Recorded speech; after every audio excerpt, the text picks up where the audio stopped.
un culte du dimanche pour la bénédiction céleste en faveur de ces dizaines d'enfants en difficulté sociale.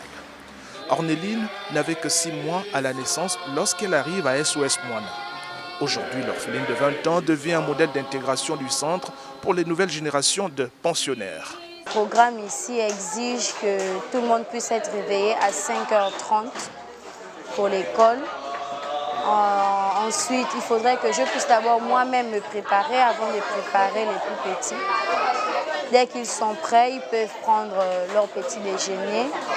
Et vu que leur école est dans le même chemin que je prends pour aller à l'école, je m'en vais les déposer. Et c'est quelle école?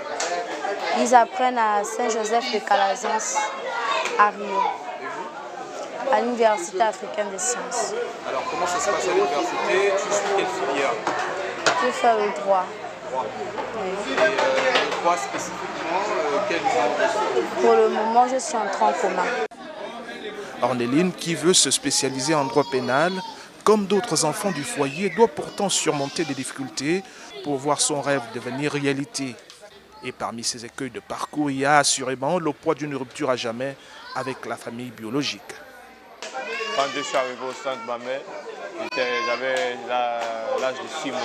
Dès le premier instant que nous sommes rentrés à l'orphelinat, les dirigeants de l'orphelinat mènent déjà les enquêtes sur nos familles. Parfois, ils sont avec les affaires sociales, ils mènent nos vies, ils cherchent nos familles. Ils cherchent pourquoi, à savoir comment on nous a abandonnés, pourquoi. Et si ils en retrouvent certaines familles, ils cherchent à intégrer les enfants. Mais selon mon cas, jusqu'alors, ils ont essayé, je ne sais pas s'ils ont trouvé. Voilà, c'est au niveau des encadreurs. Si peut-être ils avaient trouvé, ils devaient me former, mais aujourd'hui, jusqu'alors, je n'en sais rien.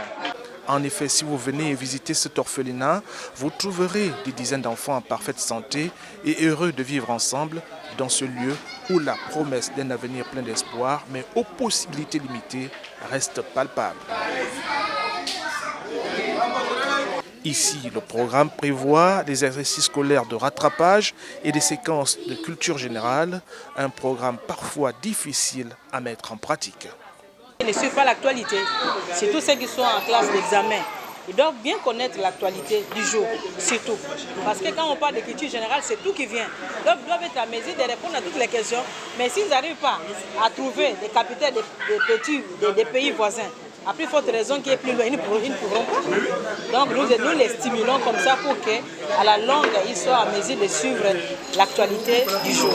Combien de projets humanitaires, des sérieuses embûches se dressent sur le chemin de la réussite du centre SOS Moana.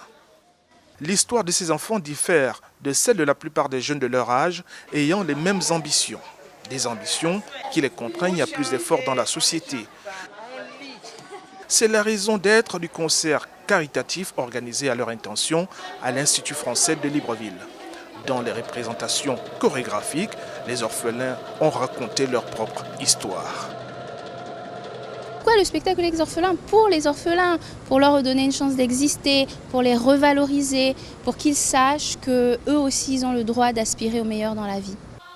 C'est une leçon de courage, de persévérance et d'espoir en la réussite que ces enfants orphelins ou abandonnés de SOS Moana déroulent à la face du monde.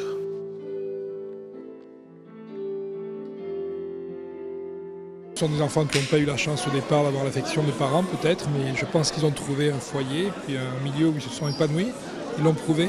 Il faut les aider et j'espère que beaucoup de gens, que même politiquement, on doit faire quelque chose. On ne peut pas les laisser comme ça. L'initiative est de l'association Dimo Simori, qui boucle là un projet vieux d'une dizaine d'années. Il suffit d'y croire, raconte-moi, tel était le thème de ce spectacle caritatif qui ne sera ni le premier ni le dernier du genre.